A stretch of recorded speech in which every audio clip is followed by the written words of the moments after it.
time where I was managing like 9 people and I hated it. I felt like I was in more meetings than I wanted to be. And so I took the time to really think about what it is I wanted out of my firm and then decided ultimately to really downsize.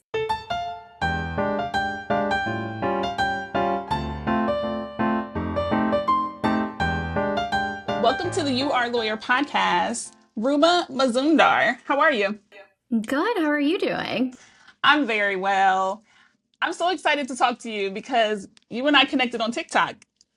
Love that place. So I've had my podcast for 6 years, but I just created a TikTok page like 3 months ago.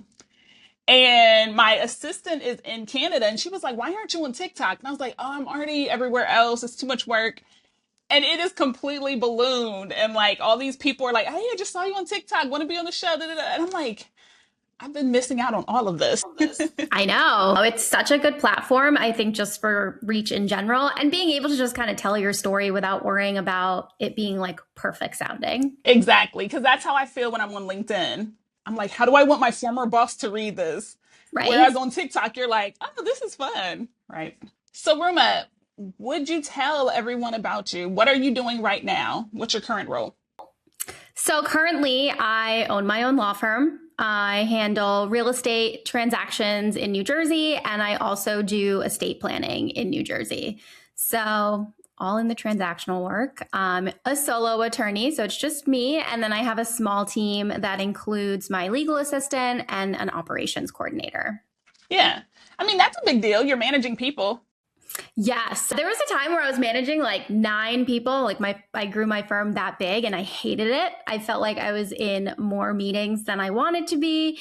And it felt like more problems than anything. And so, I took the time to kind of really think about what it is I wanted out of my firm and then decided ultimately to really downsize.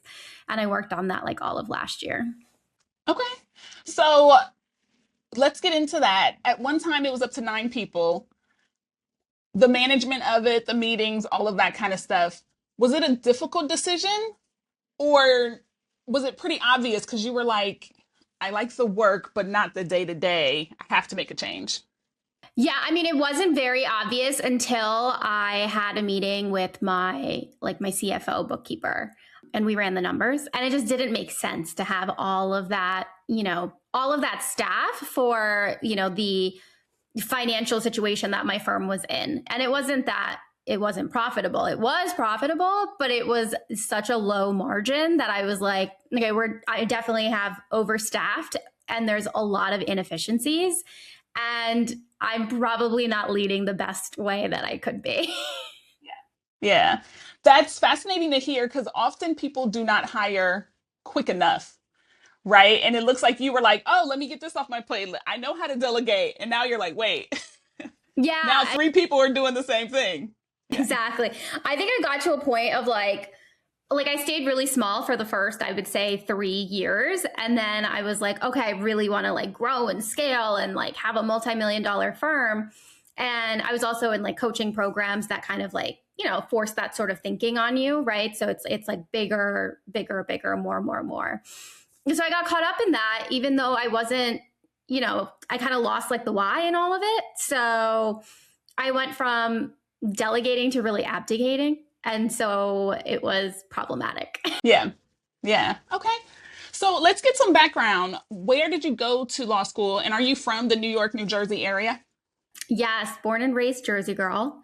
But I did do all of my schooling in New York City. So I was at NYU for undergrad. And then after 2 years of working in DC, I went back to New York City and I went to Cardozo Law School, just up the street from NYU, actually.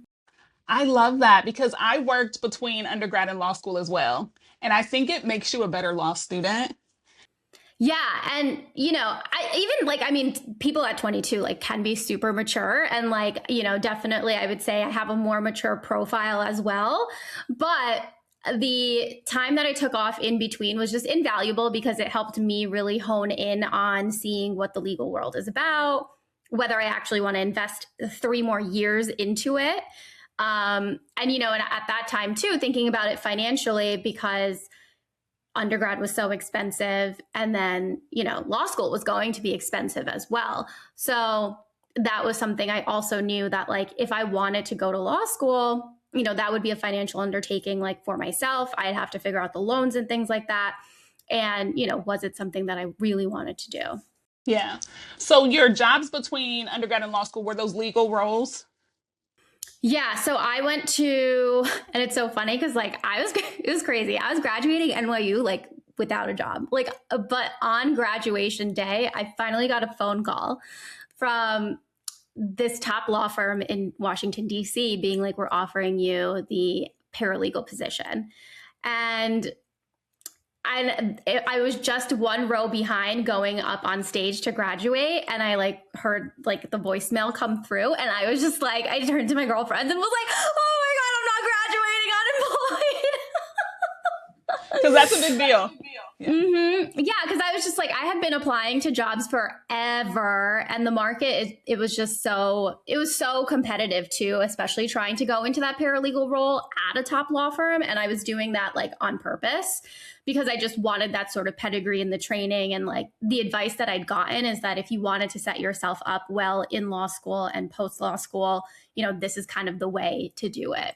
So Yeah, I think that's really smart.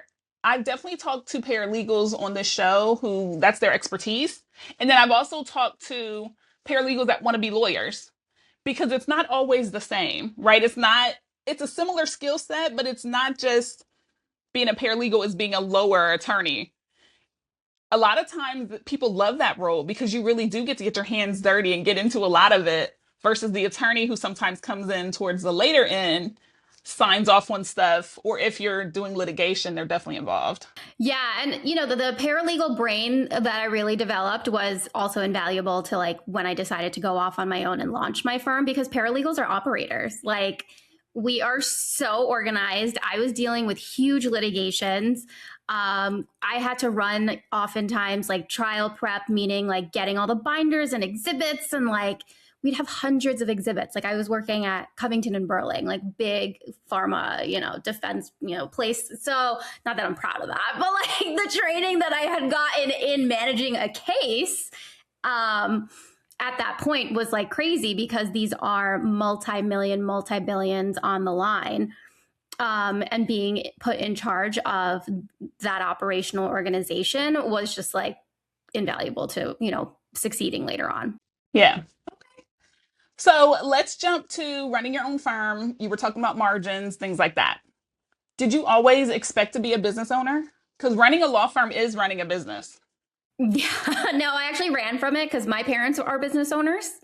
So growing up, I saw the stress of them owning their own business, and they are mortgage brokers. So, when I started in college in 2008, the market had crashed. And so my parents' business was also wiped out. They recovered since then, but it was tough, having someone going to college and then the whole mortgage industry tanking. And I just also remember, like, they started the business in, like, 2000. So they had a good runway of, like, success and stuff like that before major changes in the mortgage industry. But I also remember that everything revolved around the business. All the conversations were about the business. Like, we couldn't talk about anything else. I never heard about anything else. Like, that's all my parents ever talked about. And it was a huge, like, stress point, like, in their marriage, in our family. And I was just like, I want none of that. Like, I just want my nice, like, job with my benefits and, like, but what did I know? Well, I think that's a fair statement, because running a business is a lot of tough conversations, and you do get obsessed and you do freak out about it. But I think now in 2026, we hear equally as many conversations about the freedom of running your own business. We hear a lot about delegating so that you can have time back, not just getting a second pair of hands, right? So it just wasn't, I want to say, advertised as well, that you get the freedom.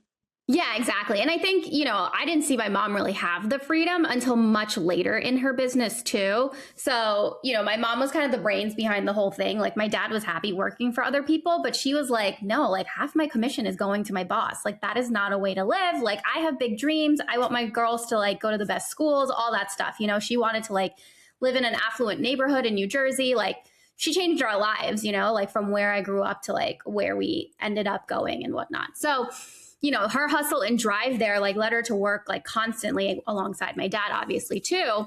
But yeah, it just looked like it was a hustle the whole time, like we had nice things and we lived in a nice house and like my parents drove the nice cars and like, you know, they helped me get through NYU. But I also was just like, where's like why the trade? Like, why is this such a novelty other than, yeah, like being your own boss, like saying you own your own business, like, things like that. So yeah. So then and it was actually my mom that pushed me out of the corporate world and was like, you need to start your own business. And that was because she asked me to run her business. She was like, I want to retire. And she's not even old. Like she's in her 50s. And she's like, I want to retire. And I was like, well, I'm not done practicing law. And she's like, well, you should just start your own firm then. And I kind of was just like, start my own firm. Because I was just used to working in like big law firms and seeing like the infrastructure, the resources. I couldn't even fathom running a law firm the way that I am now. But you had to grow to it, I'm assuming. Yeah, for sure. I mean, it was definitely a lot I'm not going to say easier than I thought, but it is a very low investment to start running your own law firm. Like it doesn't need to be complicated, right? Like you just need your laptop, you need some Wi-Fi, you need a website. You mean after the law degree?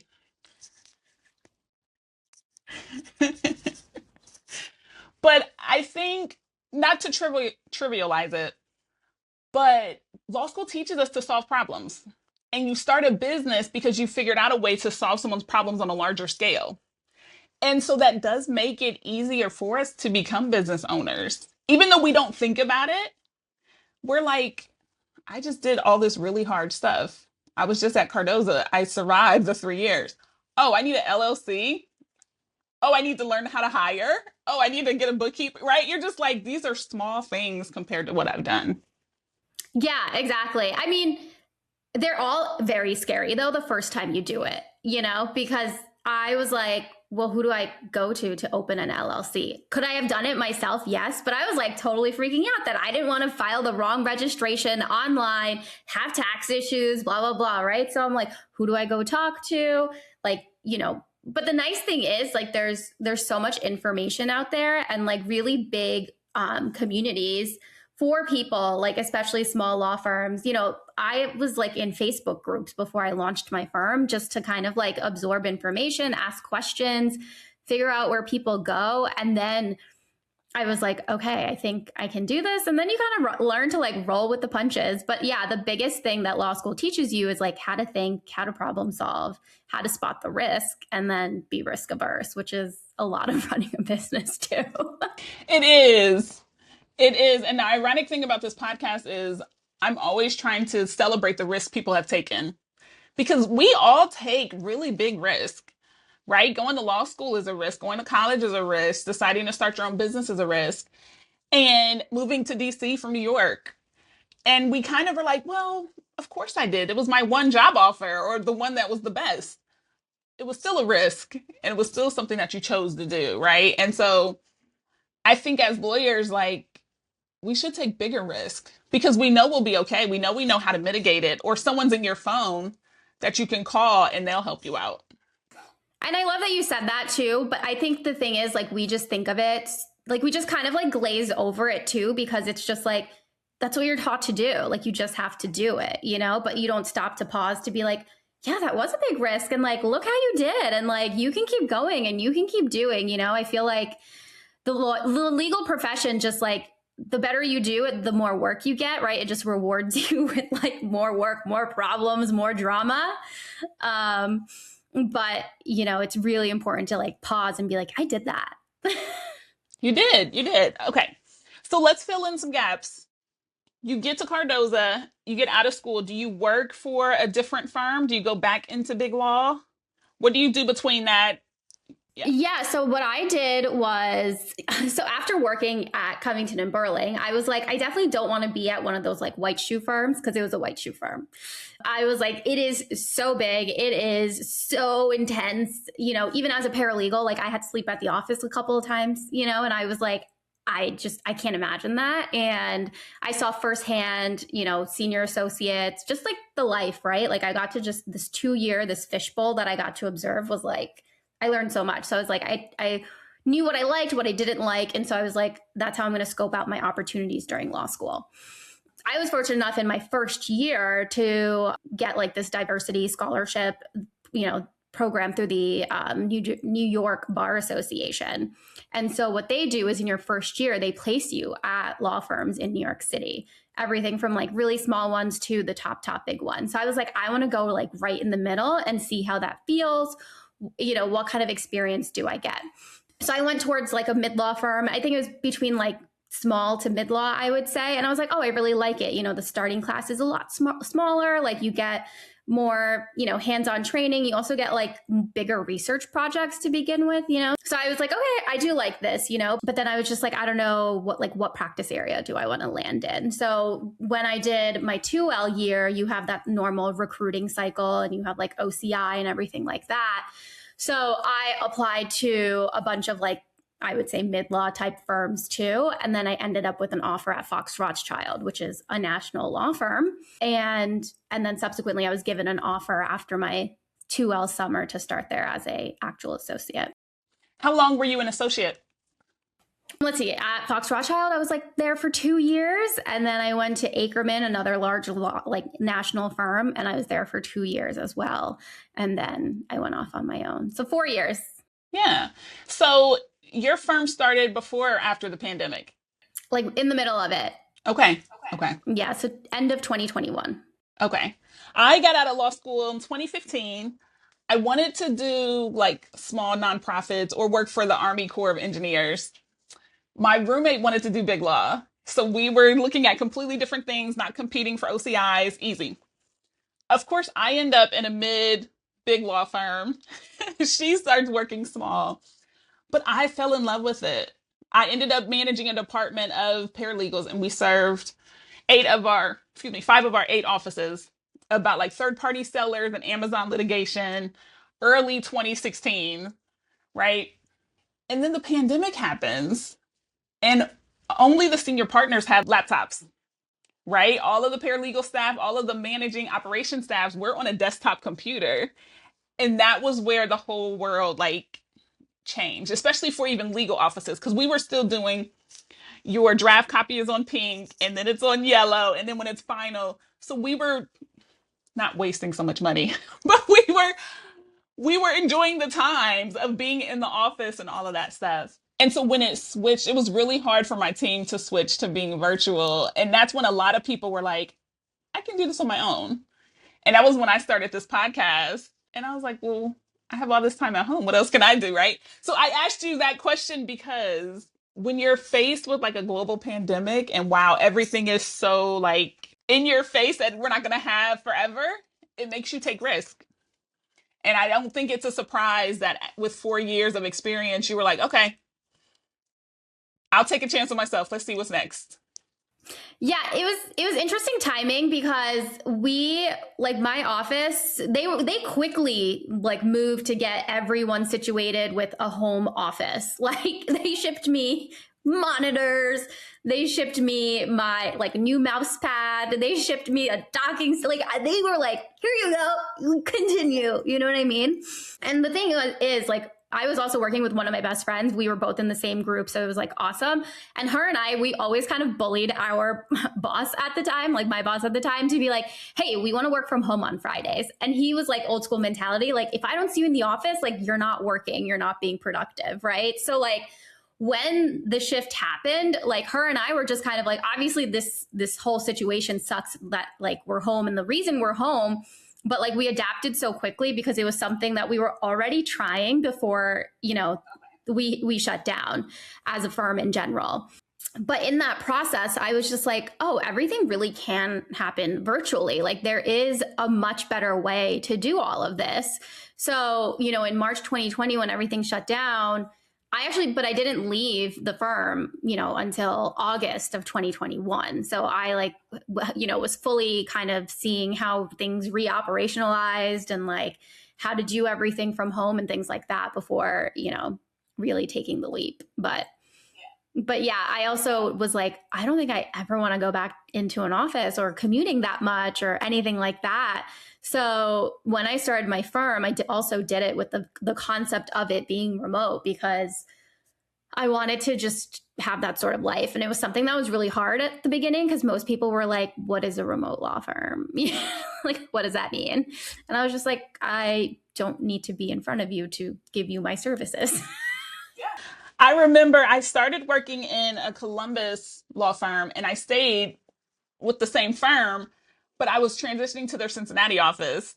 And we had a Zoom call, and it was so clunky back in 2017. We're trying to figure out, and I was like, you guys, it's 100 miles. I can drive down. They were like, it's fine. And even from that to the pandemic, and when everyone then had to become masterminds of how to use virtual and Zoom and Skype and all of the stuff. So we picked up quick enough, but it's amazing to think about, like, even this, us recording virtually now is so commonplace. And back then, we all had to adapt really quickly, and law firms are not known for that. No, definitely. And I think now, like since I left, I'm still in touch with like my old team and stuff. And they, my boss has adopted very well to working from home and like being with this family and enjoying all of that time. So like the upside, I guess, did come with that. But it did take some time for people to get used to. But I would say now in 2026, I think we're starting to move back to more like people want to see you. At least a couple times a year. Still not every Yeah, week. exactly. It's not like, oh, I need to see you 5 days a week, but it's Right. like, well, let's like, even I deal with it with clients. I'm still fully remote. I practice in New Jersey, but I live in Michigan. And my clients are kind of like, oh, so you're not going to be like at the closing. Oh, so like when I need to sign my estate planning documents, like you're not going to be there. I'm like, no, I have like a full team set up, boots on the ground to come right to you. Like you don't have to leave. You don't need to rearrange your entire day to come to my office. Yeah. So where are you in Michigan? We're like 30 minutes outside Detroit. I love that. I'm in Columbus, Ohio. Okay, nice. Yeah. So, when you were talking about already asking your boss if you could go virtual on Fridays, I love that. So you're a legal pioneer. You already had that mindset. I was like, I want like summer Fridays Yeah, as an but all attorney. year. Yeah. That's great. Okay. So, Ruma, I have two more questions. Okay. When I reached out to you, I was like, hey, come on the show. What's your email? And it's Projector Esquire, which Projector is a human design type. Tell me about that. How did you find out? How did you get into human design? Projectors are like the rarest sign out of all five of them. So let's talk. So yeah, so human design, I found it actually when I, decided to start my own business. I was in all of these like online forums and people were talking about like personality tests and disc assessments and like human design to figure out, like how you operate and how best to like use these things to, set up your business so that it like works for you. So human design is all about just how you're meant to operate in the world and how your energy is, right? And so I think there's like 20% of the population is projectors, and we're just meant to, we're not generators, which is like 70% of the population. Those are the people who like do. They have a ton of energy. They like, get shit done. Projectors, we're like the sleepy ones. Like we don't want to work like more than 4 hours. But when we do 4 hours of work, that's literally like 24 hours of work of like a normal person. So I didn't know any of this. And so when I, like I'm born from hustle, I've only seen hustle. And, I was just kind of like, this is just the way that like things happen. But I realized as I was learning my human design, like I was actually just making things harder for myself instead of following the motto of like less is more, And so I launched I didn't really bring it into my life and my business, I would say, until about like 6 months ago when I finally decided I wanted to really learn how to embody being a projector and really hone in on what my strategy is. And what your strategy is essentially like, how do you kind of call in opportunities and things like that, right? And so with projectors, it's like, we just kind of show up, we're ourselves, we can put information out into the world, but we need to be invited for our expertise, right? So like learning that was really great for me because a lot of the sales tactics that are out there to me always felt too salesy for me. Like I didn't want to follow up with someone 40 times, right? My way, I realized, is like, just be an authority, talk about what it is you do, show up online, show up to events, shake hands, like meet people, and just be present, just be you. And as I was doing that, it was just like the opportunities, the invitations, they like just came in. Whereas like in the beginning, if I was like forcing it and really trying to like make the sale, it just like wasn't working for me. So like all of these little like nuances you learn about just your energy and like flow and like your centers and like which ones light up and which ones are, can be impacted by other people's energy. It's a little woo woo and it's like there's a lot out there, but like even implementing the basic stuff that you read online has been like awesome. But I've had a coach who's helped me kind of embody more of like my design. Yeah. I had a coach who helped me as well. She's a lawyer in New Orleans and she does human design readings for lawyers. And she's like, woo woo or not, it still governs your life. Let's talk about it. And she's phenomenal. And I'm a manifesting generator. So I will sit and daydream and manifest. And then I'll probably work 3 to 4 hours a day.